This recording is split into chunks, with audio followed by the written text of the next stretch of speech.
Josué, chapitre 13. Josué était vieux, il était d'un âge avancé. L'Éternel lui dit alors, « Tu es devenu vieux, tu es d'un âge avancé, et le pays qu'il te reste à conquérir est très grand.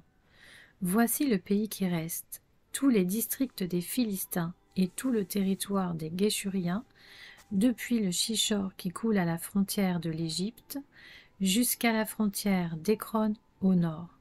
Cette région doit être considérée comme cananéenne et est occupée par les 5 princes des Philistins, celui de Gaza, celui d'Asdod, celui d'Ascalon, celui de Gath et celui d'Écron, ainsi que par les Aviens au sud.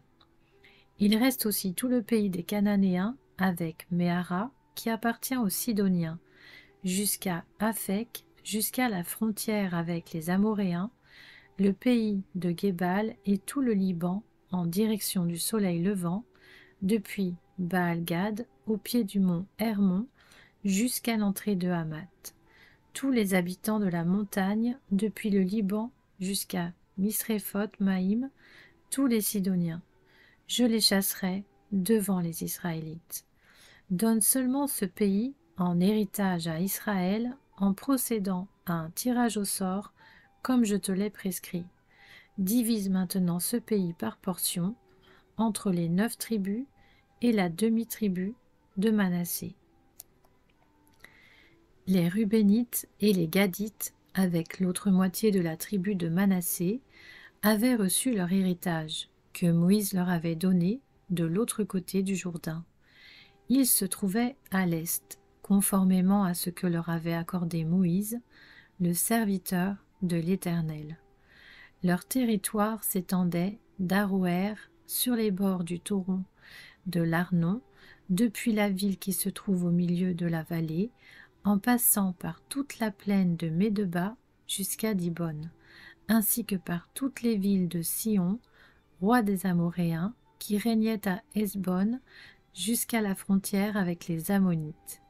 Il couvrait aussi Galaad, le territoire des Guéshuriens et des Maacassiens, tout le mont Hermon et tout le Basan jusqu'à Salca, tout le royaume d'Og en Basan, qui régnait à Aphtaroth et à Édréi, et qui était un des derniers Réphaïm.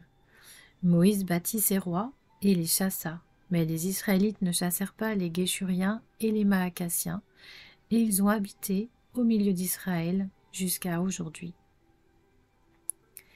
La tribu de Lévi fut la seule à laquelle Moïse ne donna pas d'héritage. Les sacrifices passés par le feu devant l'Éternel, le Dieu d'Israël, tel fut son héritage, comme il le lui avait dit. Moïse avait donné une part au clan de la tribu de Ruben.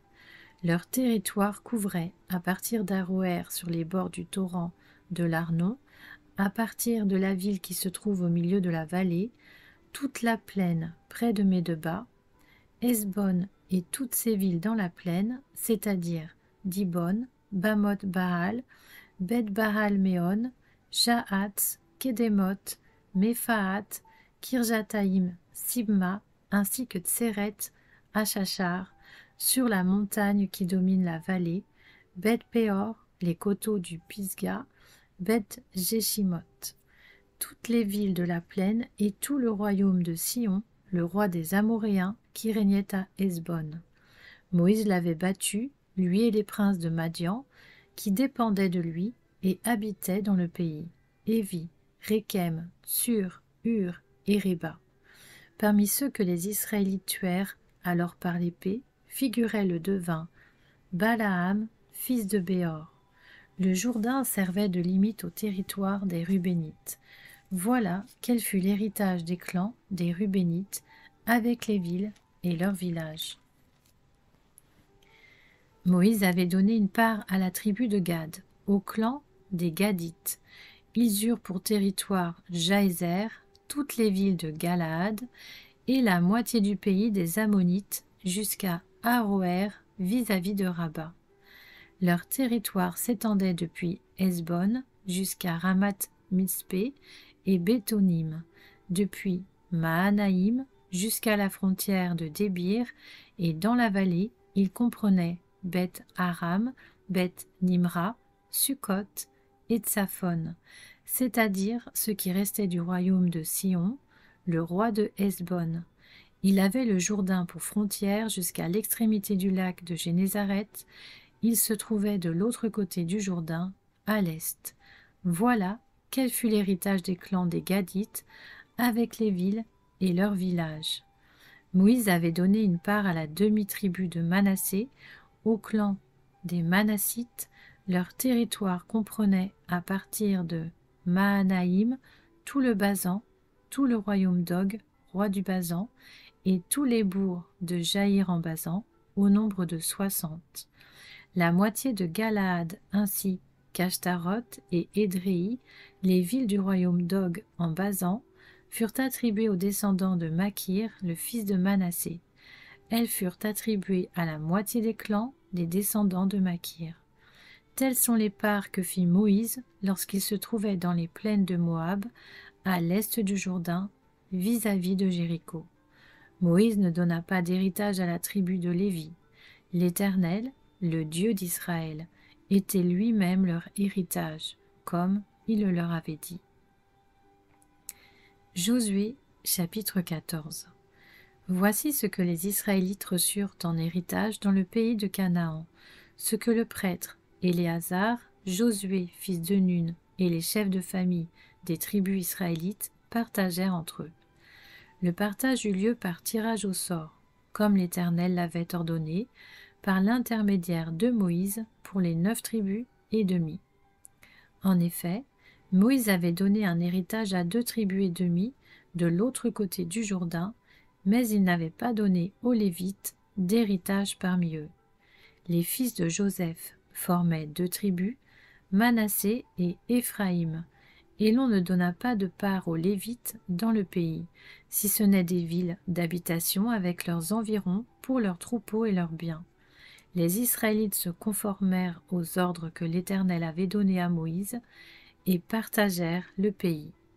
Les Judéens s'approchèrent de Josué à Gilgal. Caleb, fils de Jéphuné, le Kénizien, lui dit : « Tu sais que l'Éternel a déclaré à Moïse, homme de Dieu, à mon sujet et au tien, à Kadès-Barnéa. J'étais âgé de 40 ans lorsque Moïse, le serviteur de l'Éternel, m'a envoyé de Kadès-Barnéa explorer le pays, et c'est avec un cœur droit que je lui ai fait mon rapport. Mes frères qui étaient montés avec moi ont découragé le peuple, mais moi, j'ai suivi pleinement la voie de l'Éternel, mon Dieu. Et ce jour-là, Moïse a juré : le pays que ton pied a foulé sera ton héritage et celui de tes descendants pour toujours, parce que tu as pleinement suivi la voie de l'Éternel, mon Dieu.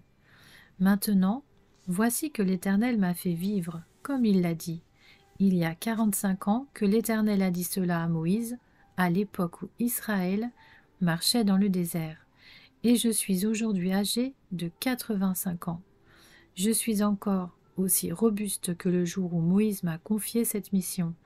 J'ai autant de force que j'en avais alors, qu'il s'agisse de combattre ou de partir en campagne et en revenir.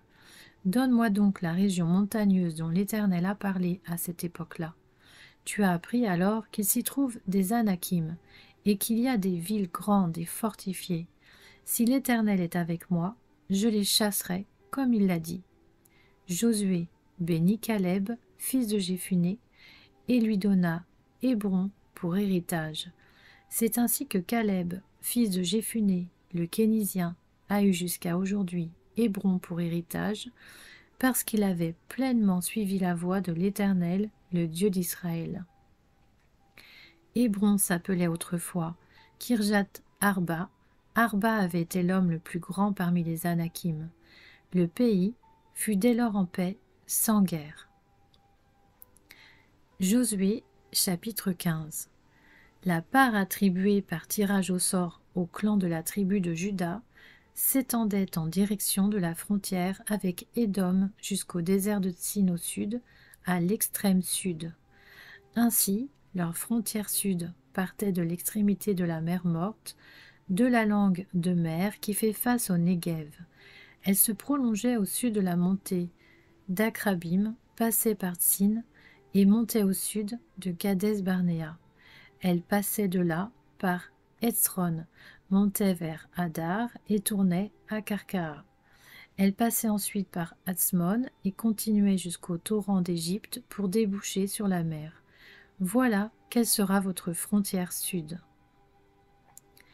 La frontière est était constituée par la mer Morte jusqu'à l'embouchure du Jourdain. La frontière nord partait de la langue de mer qui se trouve à l'embouchure du Jourdain. Elle montait vers Beth Ogla, passait au nord de Beth Araba et s'élevait jusqu'à la pierre de Bohan, fils de Ruben. Elle montait à Débir en passant par la vallée d'Accor et se dirigeait vers le nord du côté de Gilgal, qui se trouve vis-à-vis de la montée d'Adumim, au sud du torrent. Elle passait près des eaux d'En-Shemesh et se prolongeait jusqu'à En-Rogel. Elle montait de là par la vallée de Ben-Hinnom, au côté sud de Jébus, c'est-à-dire Jérusalem, puis s'élevait jusqu'au sommet de la montagne qui est à l'ouest de la vallée de Hinnom et à l'extrémité nord de la vallée des Réphaïm. Du sommet de la montagne, elle s'étendait jusqu'à la source des eaux de Nephtoar qui continuait vers les villes du mont Éphron et se prolongeait par Baala, c'est-à-dire Kirjat-Jearim. De Baala, elle tournait à l'ouest vers la région montagneuse de Séhir, traversait le côté nord du mont Jéarim à Kessalon, descendait à Beth-Shemesh et passait par Timna. Elle continuait sur le côté nord d'Écron, s'étendait vers Chicron, passait par le mont Baala et se prolongeait jusqu'à Jabnil pour déboucher sur la mer. La frontière ouest était constituée par la mer Méditerranée, tel fut le pourtour du territoire des clans des Judéens. On donna à Caleb, fils de Jéphuné, une part au milieu des Judéens, comme l'Éternel l'avait ordonné à Josué. On lui donna Kirjat Arba, c'est-à-dire Hébron. Arba était l'ancêtre d'Anak. Caleb chassa de cette ville les 3 descendants d'Anak, Sheshaï, Ahiman et Talmaï, enfants d'Anak. De là, il monta contre les habitants de Débir qui s'appelaient autrefois Kirjat-Séfer. Caleb dit: Je donnerai ma fille Aksa en mariage à celui qui battra Kirjat-Séfer et s'en emparera. Othniel, fils de Kénaz, le frère de Caleb, s'en empara et Caleb lui donna sa fille, Aksa, pour femme. Dès son arrivée chez Othniel, elle le persuada de demander un champ à son père. Elle descendit de son âne et Caleb lui dit: Qu'as-tu? Elle répondit: Fais-moi un cadeau puisque tu m'as donné une terre située au sud, donne-moi aussi des sources d'eau. Et Caleb lui donna les sources supérieures et les sources inférieures. Tel fut l'héritage des clans de la tribu de Juda. Les villes situées dans la région du Néguev, à l'extrémité du territoire des Judéens, vers la frontière avec Édom, étaient Kapsil, Éder, Jagur, Kina, Dimona, Adada, Kedesh, Hatzor, Itnan, Ziph, Télem, Béalot, Hatzor Adata, Kérijot Etzron, c'est-à-dire Hatzor, Amam, Shema, Molada, Hatzar Gada, Eshmon, Bet-Palel, Hatzar Shual, Beersheba, Bijotja, Baala, Ijim, Hatsem, Eltolad, Kézil, Horma, Tsiklag, Madmana, Sansana, Lébaoth, Shilim, Aïn et Rimon, total des villes, 29, avec leurs villages. Dans la plaine, Eshtaol, Tsoréa, Ashna, Zanoar, Enganim, Tapuar, Enam, Jarmut, Adulam, Soko, Azeka, Shaharaïm, Aditaïm, Guédéra et Guédérotaïm, soit 14 villes avec leurs villages. Tsenan, Adasha, Migdalgad, Diléan, Mitzpé, Joktil, Lakis, Botskat, Églon, Cabon, Lakmas, Kitlish, Guédéroth, Bet-Dagon, Naama, et Makeda, soit 16 villes avec leurs villages. Libna, Éther, Ashan, Jiftar, Ashna, Netzib, Keila, Akzib et Marécha, soit 9 villes avec leurs villages. Ekron, les villes qui en dépendent et ses villages, depuis Ekron et à l'ouest, toutes les villes situées près d'Asdod et leurs villages. Asdod, les villes qui en dépendent et ses villages, Gaza, les villes qui en dépendent et ses villages jusqu'au torrent d'Égypte, et à la mer Méditerranée qui sert de limite. Dans la montagne, Shamir, Jatir, Soko, Dana, Kirjat-Sana, c'est-à-dire Débir, Anab, Eshtemo, Anim, Gozen, Olon et Gilo, soit 11 villes avec leurs villages.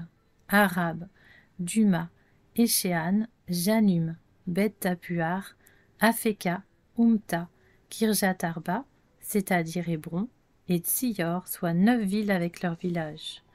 Mahon, Carmel, Ziph, Juta, Jizril, Jotdéam, Zanoar, Caïn, Gibéa et Timna, soit 10 villes avec leurs villages. Alul, Bethsur, Guédor, Maharat, Bethanot et Eltekon, soit 6 villes avec leurs villages. Kirjat Baal, c'est-à-dire Kirjat Jearim et Rabat, soit 2 villes avec leurs villages. Dans le désert, Beth Araba, Midin, Sekaka, Nibshan, Ir Amélérar et Engedi, soit 6 villes avec leurs villages. Les Judéens ne parvinrent pas à chasser les Jébusiens qui habitaient à Jérusalem, et les Jébusiens ont habité avec eux à Jérusalem jusqu'à aujourd'hui.